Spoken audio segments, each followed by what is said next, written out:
علیہ وآلہ وسلم کی صلاۃ و سلام علیک یا رسول اللہ یا نبی اللہ یا حبیب اللہ صلی اللہ تعالی علیہ وسلم۔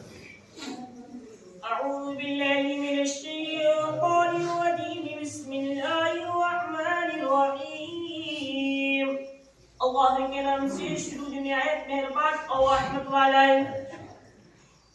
وَإِنْ أَعْرَضُوا فَقُلْ أَنذَرْتُكُمْ صَاعِقَةً مِثْلَ صَاعِقَةِ عَادٍ وَثَمُودَ۔ بے شک پھر اگر وہ منہ پھیرے تو تم فرماؤ کہ میں تمہیں ڈراتا ہوں ایک کڑک سے جیسی کڑک آگ اور ثمود پر آئی تھی۔ اللہ اکبر۔ رب تبارک و تعالی ارشاد فرماتا ہے پھر اگر وہ منہ پھیرے تو تم فرماؤ کہ تمہیں میں ڈراتا ہوں ایک کڑک سے مطلب ہے عذاب۔ اللہ اکبر۔ یعنی جو ہے قوم عاد پر اور قوم ثمود پر جو رب تبارک و تعالی نے عذاب فرمایا تھا وہ ایک آگ کی شکل میں عذاب فرمایا تھا۔ ان لوگوں نے کیا کیا؟ منہ پھیرا۔ تم جب منہ پھیرا کس سے؟ اللہ کے رسول جو اس وقت تشریف لائے تھے ان سے، ان کی بات جو رب تبارک و تعالی کا پیغام جو لائے تھے لوگوں تک پہنچایا، ان لوگوں نے نہیں مانا تو رب تبارک و تعالی نے فوراً ہی عذاب فرمایا اور سب کے لیے ہلاک و برباد فرما دیا۔ دیکھیے یہ میرے نبی صلی اللہ علیہ وسلم کا آپ مجھے سماعت کرتے رہتے ہیں کہ میرے نبی صلی اللہ علیہ وسلم کا بہت بڑا احسان ہے کہ ہم پر اور آپ پر عذاب فوراً نہیں آتا۔ پہلے کا زمانہ، پہلے کا دور یہ تھا کہ فوراً ہی عذاب آیا کرتا تھا۔ جیسے بات کریں موسیٰ علیہ السلام کے زمانے کی تو موسیٰ علیہ السلام کے زمانے میں جب وہ لوگ نہیں مانے تو اللہ رب العزت نے فوراً عذاب بھیج دیا۔ اس سے پہلے جو نبی آئے رب تبارک و تعالی نے قوم عاد قوم ثمود کا ذکر فرمایا، ان میں جو نبی آئے ان لوگوں نے اپنا جو ہے ان نبیوں نے اپنی بات لوگوں تک پہنچائی، انہوں نے نہیں مانا، منہ پھیر لیا، اللہ نے فوراً عذاب فرمایا۔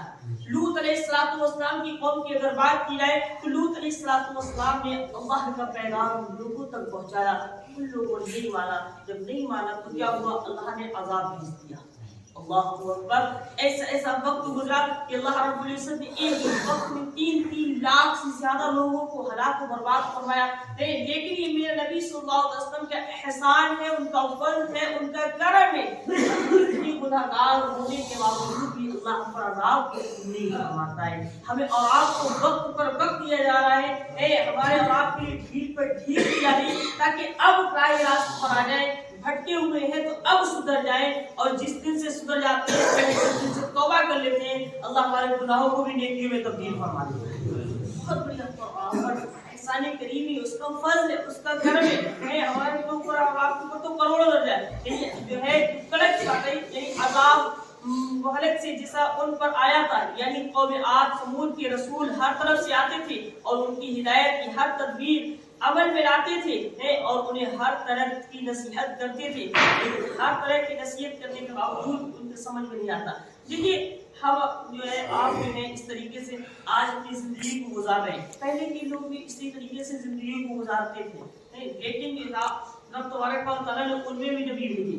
پہلے کا وقت تھا کہ نبی آیا کرتے تھے، لیکن آج نبوت کا سلسلہ ختم ہو چکا ہے، اب نبی نہیں آنے والا، قیامت تک کوئی نبی نہیں آئے گا۔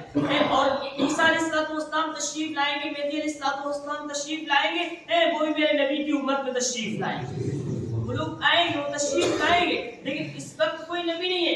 اس وقت ہم اور آپ کے لیے کوئی ہدایت کرنے والا ہے نا تو اللہ کے نیک بندے، اولیاء اکرام ہیں، علماء دین ہیں جو ہمیں اور آپ کو دین سکھاتے ہیں، ہم تک پہنچاتے ہیں، اور یہ قرآن ہے جو ہمیں اور آپ کو سیدھا راستہ دکھاتا ہے۔ اگر ہم اور آپ اس پر عمل کرتے ہیں تو بھٹک نہیں سکتے، لیکن ہاں عمل کرنا چھوڑ دیں تو بھٹک جاتے ہیں۔ لوگ جو دیندار لوگ ہیں ان سے اگر ہم منہ پھیریں نا تو ہمارا ایمان بھی خطرے میں پڑ سکتا ہے۔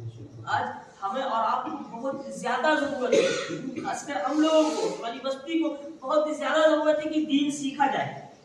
دین اب خود نہ سیکھ سکے، اپنے بچوں کو دین سکھایا جائے۔ اگر ہم اور آپ دین نہیں سیکھتے، اپنے بچوں کو دین نہیں سکھاتے تو اس کی ذمہ دار بھی ہم ہوں گے، کیوں؟